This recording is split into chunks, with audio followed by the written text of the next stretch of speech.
سلطنت عثمانیہ کو پارا پارا کرنے والے فتنے کی سرگزشت قسط نمبر 3۔ لارنس کے نئے سفر کا آغاز ہو گیا۔ وہ سوئس سے روانہ ہوا تو اپنے خیالات اور مبینہ منصوبوں میں مگن رہنے کے علاوہ کوئی مشغلہ نہ تھا۔ ملاحوں اور دیگر مسافروں کی کوششوں کے باوجود ان سے مختصر گفتگو پر ہی اکتفا کرتا۔ اس سفر میں واحد دشواری شدید گرمی تھی، جس کے باعث سانس لینا بھی دو بھر تھا۔ رات کے اوقات میں کچھ سکون میسر آ پاتا تھا، دن بھر تو یہ حدت کا عالم ہوتا کہ جسم کا گوشت جلتا محسوس ہوتا۔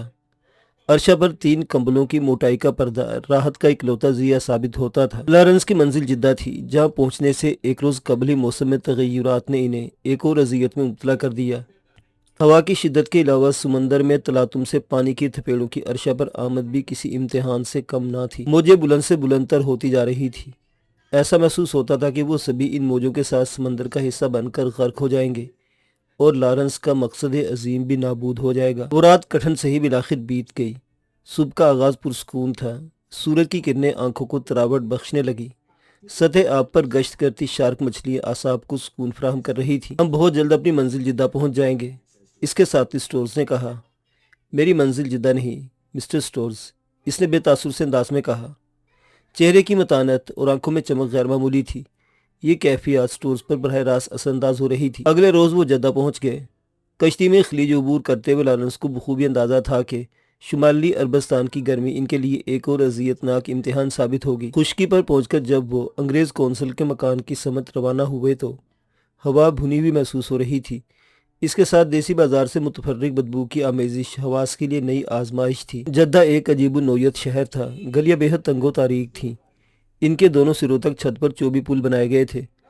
لارنس کو یہ شہر تضادات کا مجموعہ محسوس ہو رہا تھا۔ ایک جانب چوبی پل رستے ہوئے شہر کا تاثر دیتے تھے تو دوسری جانب پاؤں تلے ریت کی تہیں اس قدر موٹی تھی کہ چلتے وقت آواز بھی بہت کم پیدا ہوتی۔ لارنس نے شہر کی ہیئت پر مزید وقت ضائع کرنے کے بجائے انگریز عہدہ دار کرنل ناس سے ملاقات کے لیے روانہ ہو گیا۔ یہ ملاقات کافی سود مند رہی۔ کرنل ناس کی مشرقی ممالک سے شناسائی نے لارنس کو کافی متاثر کیا۔ اس کے بعد وہ طے شدہ حکمت عملی کے مطابق شریف مکہ کے بیٹوں سے ملا۔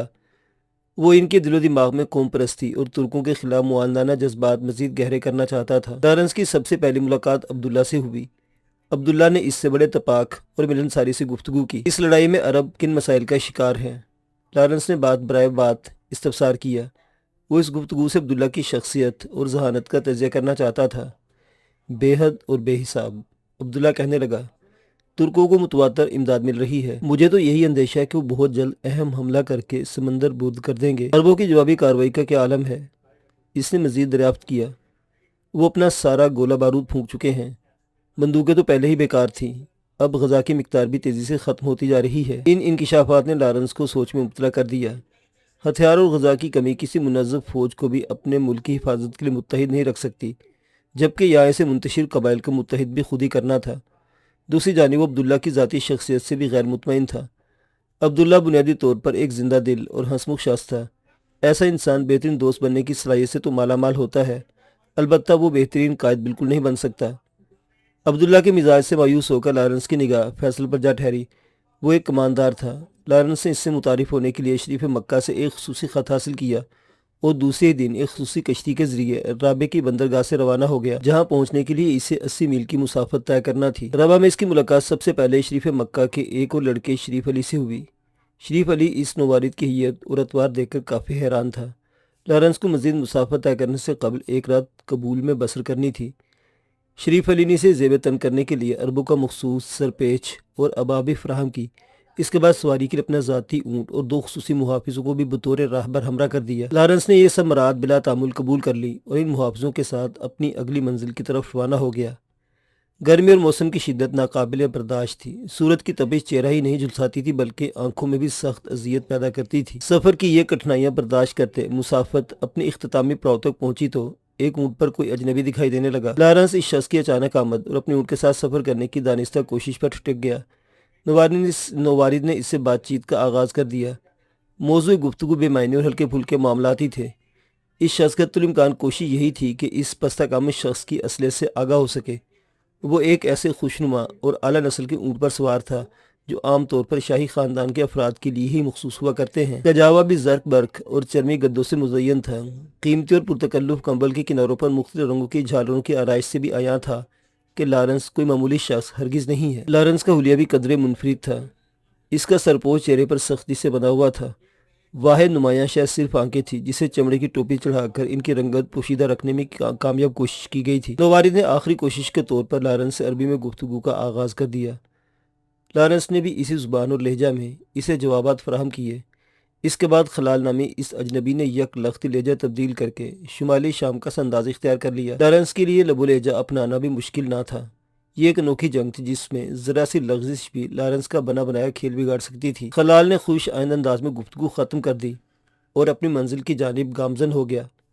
بعد ازاں لارنس کو علم ہوا تھا کہ خلال ترکوں کا ایک تنخواہ دار جاسوس تھا جو بالآخر اس کی عیاری اور احتیاط سے دھوکہ کھا گیا تھا۔ اس سفر کا اختتام راس وادی ہمراہ میں ٹیلے کی چوٹی پر ہوا جہاں لارنس کو درختوں کے نیچے اربوں کے سفید بھورے اور سیاہ خیمے دکھائی دے رہے تھے۔ دھوئیں کے پتلے بل کھاتے ستونوں کی ہوا میں بلندی، آتش جلائے قریب ہی بیٹھے اربوں کی دید اس کے لیے ہی جان انگیز تھی۔ دل و دماغ میں ایک ہی اضطراب برپا تھا کہ اسے انہی لوگوں کے ہمراہ اپنے مقاصد حاصل کرنے تھے۔ یہ احساس اپنی نوعیت میں خوشگن بھی تھا جس سے محسوس ہوتے لارنس کو ایک ایسی عمارت میں لے جایا گیا جس کی چھت قدرے طویل اور پست تھی۔ اس مکان کے سامنے کھڑے محافظ کے کندھے پر لٹکتی تلوار کا قبضہ نقرئی تھا۔ دوسرے محافظ نے سرگوشیانہ انداز میں سے کچھ کہا اور لارنس کو اندر بھیج دیا گیا۔ قصر شاہی کے اندرونی حصہ میں لارنس کو ایک طویل قامت، مضبوط جسم اور چھریرے بدن کا مالک شخص دکھائی دیا۔ اس نے سفید رنگ کی ایک طویل خلعت زیب تن کر رکھی تھی۔ سر پر بھورے رنگ کا سرپیچ نارنجی اور سنہری ڈوریوں سے بندھا ہوا تھا۔ سیاہ داڑھی چہرے پر خوب کھلتی دکھائی دے رہی تھی۔ یہی شخص امیر فیصل تھا جو پہلے ہی نظر میں لارنس کو اپنے مقصد کے لیے بھا گیا تھا۔ فیصل اپنے نئے مہمان کو اندرونی کمرے کی جانب لے گیا جہاں دیواروں کے اطراف میں بہت سے آدمی خاموشی سے پاؤں سمیٹے بیٹھے تھے۔ وہ گہری نظروں سے اس اجنبی مہمان کا جائزہ لینے لگے۔ سفر کیسا گزرا معزز مہمان؟ فیصل نے قدرے پست اور سرگوشیانہ انداز میں دریافت کیا۔ شدید گرمی کے سوا تو کوئی بھی دقت نہ تھی، لارنس نے بے نیازی سے جواب دیا۔ اس سرزمین پر اجنبی ہونے کے باوجود تمہارے سفر کی تیز رفتاری بہت قابل ستائش ہے۔ وہ کافی متاثر دکھائی دے رہا تھا۔ لارنس نے تعظیمی انداز میں سر ہلانے پر ہی اکتفا کیا۔ کیا تم یہیں قیام کے خواہش مند ہو؟ فیصل نے پوچھا تو لارنس نے ایک بھرپور نگاہ اس پر ڈالی اور نرمی سے گویا ہوا، دمشق کی مسافت تو یہاں سے بہت طویل ہے۔ لارنس کے جملہ جرأت اور بے باکی کا ایک عکس تھا۔ اس نے فیصل سے اتنی بڑی بات کہہ کر ایک خطرہ مول لیا تھا۔ مقابل اس جملے کو اپنی توہین بھی سمجھ سکتے تھے اور اگر دانش مند ہوتے تو اپنی نئی منزل کا بھرپور اندازہ لگا لیتے۔ فیصل اس برطانوی شخص کو اپنے مزاج اور وجدان کے مطابق لمحہ بھر میں بھی جانچ گیا۔ اس لارنس کی متانت اور سنجیدگی میں اپنے کچھ ادھورے خوابوں کی تعبیر دکھائی دے رہی تھی۔ اس سے لمحاتی توقف کے بعد لارنس سے کہا، درست کہا، دمشق کی مسافت بہت طویل ہے، لیکن ایک حقیقت تو یہ بھی ہے کہ ترک اس سے کافی قریب ہیں۔ فیصل کے اس جواب نے لارنس کے اعصاب پرسکون کر دیے۔ وہ مقابل کو اپنا اصل مدعا سمجھانے میں کامیاب ہو گیا تھا۔ اگلے 2 روز امیر فیصل اور اس کے اہم ترین شیوخ لارنس سے اس ممکنہ بغاوت کے ہر پہلو کی بابت گفتگو کرتے رہے۔ رفتہ رفتہ لارنس کے ذہن میں مستقبل کا مکمل نقشہ واضح ہو گیا۔ اس نے حالیہ حالات کا بھی مکمل جائزہ لے لیا تھا۔ صورتحال کچھ یوں تھی کہ ترکوں کے پاس جدید اسلحہ اور وسائل تھے۔ ان کے مقابلے میں عربوں کی تیاری اور لوازمات صفر کے مساوی تھے۔ ان کا قدیم اسلحہ بوجھ کے سوا کچھ بھی نہ تھا۔ ان ہتھیاروں کی مار کا فاصلہ بھی تشویشناک حد تک کم تھا۔ اس پر متضاد وہ جنگ کی اصل منزل اور مقصد سے بھی لاعلم تھے۔ ان کے پاس ایک مصری توپ خانہ بھی تھا جس کا اسلحہ کم از کم 2 دہائی پرانا تھا۔ ترکوں کے جدید ہتھیار بآسانی اس توپ خانے کی تمام تر آتش سرد کر سکتے تھے۔ عرب اس غیر متوازن لڑائی سے اعصابی شکستگی کا شکار ہونے لگے تھے۔ وہ اسی شکستگی کے باعث ہی وادی ہمراہ میں قیام پذیر گویا کسی معجزے کے منتظر تھے۔ ان حالات کا جائزہ لیتے لارنس کو عربوں کے انداز حرب کا بھی اندازہ ہوا۔ وہ خاندانوں کے خاندان مل کر جنگ کرتے، اکثر ہتھیاروں کی کمی کے باعث باپ اور بیٹے یک کے بعد دیگرے ایک ہی بندوق سے لڑائی کا میدان سنبھالتے۔ تھکاوٹ کی صورت میں وہ چند روز کے لیے اپنے گھر روانہ ہو جاتے۔ اس طرح فیصل کی فوج متواتر تبدیلی کا شکار ہوتی رہتی۔ ماضی قریب میں ان قبائل کو سردار کی جانب سے پیغام بھی دیا گیا کہ وہ اپنے باہمی جھگڑے پس پش ڈال کر ترکوں کے خلاف متحد ہو جائے۔ سردار کی یہ التجا سونے اور بھرپور غذا کی موجودگی تک کارگر رہی، لیکن اب صورتحال یہ تھی کہ دونوں طرف ترغیبات کا ہی تیزی سے خاتمہ ہو رہا تھا۔ اس کے علاوہ ایک مشکل یہ بھی درپیش تھی کہ ترک ہتھیار بند قلعوں اور شہروں میں مقیم رہتے تھے۔ ان کے برسائے گئے گولے عربوں کو بدحواسی میں مبتلا کر دیا کرتے۔ کیونکہ عرب سپاہی کسی بھی دشمن کے ٹھکانے پر یکدم حملہ بول کر خاتمہ کرنے اور پھر پہاڑوں میں روپوش ہو جانے میں طاق تھے۔ انہیں ترکوں جیسے ہتھیار میسر آ جاتے تو دشمن کی صفوں میں ہلچل پیدا ہو سکتی تھی۔ مزید برآں تربیت اور تکنیک کا فرق بھی بہت اہم تھا۔ لارنس قدرے پر اعتماد تھا کہ وہ عربوں کو بنیادی تربیت فراہم کر کے منظم کر دے تو نتائج اپنے حق میں موڑ سکتا ہے۔ ان حالات و واقعات کا جائزہ لے کر وہ ایک بار پھر جدہ روانہ ہوا، جہاں اس کی ملاقات امیر البحر ویمزے سے ہوئی۔ ویمزے اس بغاوت میں عملی طور پر حصہ لے کر ترکوں پر بھی بمباری کر چکا تھا۔ ویمزے سے گفتگو اور مستقبل کی بابت منصوبہ بندی نے لارنس کو کافی تقویت دی۔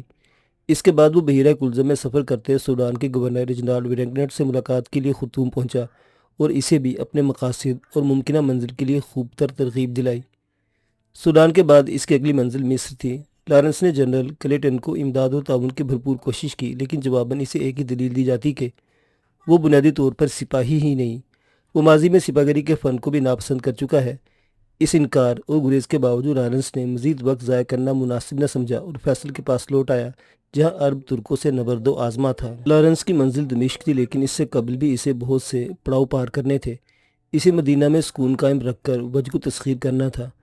وہ اپنی داخلی کیفیات کو متوازن رکھتے ہوئے خارجی عوامل پر بھی بھرپور نگاہ رکھے ہوئے تھا۔ وہ اپنے لباس کا خصوصی اہتمام کرتا۔ پاجامہ نما خاکی پتلون پر طویل قمیص خالص ریشم سے تیار ہوتی تھی۔ ابا کے کناروں پر زردوزی سے لیس ہوتا۔ سنہری کمربند میں ہم رنگ نیام اور خمیدہ پیش قبض بھی بہت شاندار دکھائی دیتا۔ سرپیج کی ساخت چکور تھی، جسے پیشانی سے پیچھے موڑ کر رسی کی مدد سے اپنے مقام پر قائم رکھا جاتا۔ سرپیج کی اسی رسی کی شان بھی نرالی تھی۔ اسے خالص ریشمی دھاگے سے بٹ کر طلائی تاروں میں لپیٹا گیا تھا۔ چپل کی نفاست اور خوبصورتی پر بھی خصوصی توجہ دی جاتی۔ اس وضع قطع سے وہ مقامی شیوخ پر اپنا بہترین تاثر قائم کر چکا تھا، اور یہی تاثر اس کے نزدیک نصف جنگ جیت لینے کے مترادف تھا۔ لارنس جانتا تھا کہ ان کوششوں اور مقامی رنگ میں ڈھل جانے کے باوجود اس کی پستہ قامتی اور نیلگوں آنکھیں اسے کسی کو بھی عرب تسلیم کرنے نہ دیں گی۔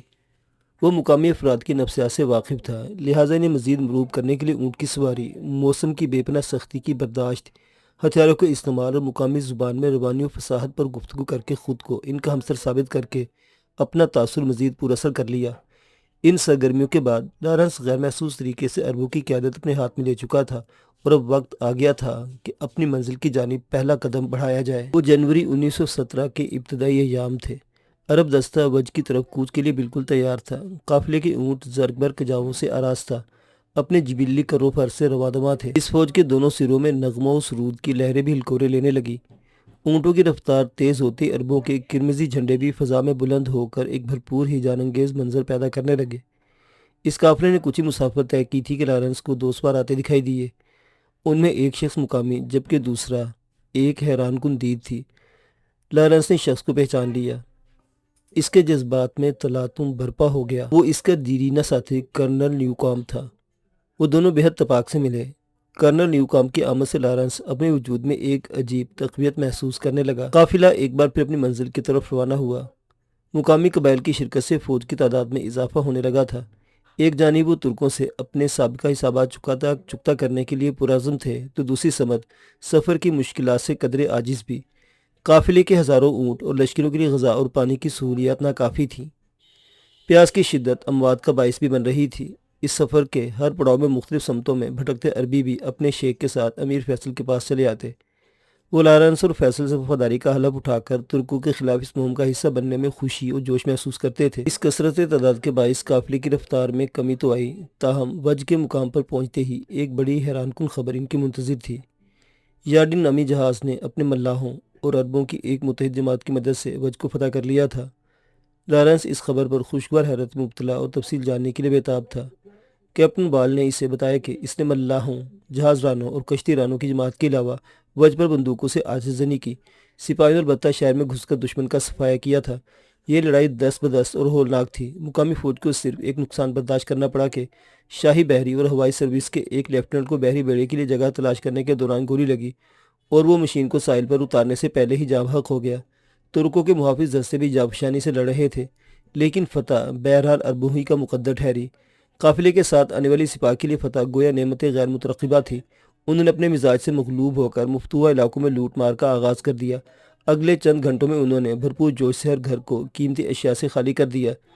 ان کا مزاج کچھ ایسے ہی کالے میں ڈھل چکا تھا کہ لڑائی قدرے کم اور مال غنیمت اس قدر زیادہ مقدار میں حاصل ہو۔ لارنس کو جب علم ہوا کہ عرب کچھ عرصہ وج میں ہی ٹھہر کر اس مقام کو بطور مورچہ استعمال کرنا چاہتے ہیں تو اس نے وقت ضائع کرنا مناسب نہ سمجھا اور اپنی اس کامیابی سے قاہرہ میں جنرل کلیٹن کو مطلع کرنے کا فیصلہ کر لیا۔ وہ مصر کی عسکری انتظامیہ سے دور مار کرنے والی توپیں، غذا اور رقم بھی حاصل کرنا چاہتا تھا۔ اس کا یہ مطالبہ پورا ہو جاتا تو اپنی حکمت عملی سے ترکوں کو حجاز کی مکمل سرزمین سے بے دخل کر دیتا۔ لارنس کو اس بار بھی کامیابی نصیب نہ ہو سکی۔ اس دور میں وہ انتظامیہ فلسطین کی مشکلات میں اس قدر الجھی ہوئی تھی کہ عرب کے معاملات میں دخل دینا اپنے مسائل بڑھا لینے کے مترادف تھا۔ وہ در حقیقت اس بغاوت کی اصل نوعیت ہی سمجھ نہ پا رہے تھے۔ ان حالات میں مقامی قبائل کو قائل کرتے رہنے کی مزید کوشش وقت کے ضیاع کے سوا کچھ نہ تھی۔ اس نے فیصل کے پڑاؤ میں لوٹنے کا فیصلہ کر لیا تاکہ اپنے دستیاب وسائل کو بھرپور انداز میں استعمال کر کے مہم کو مزید آگے بڑھایا جا سکے۔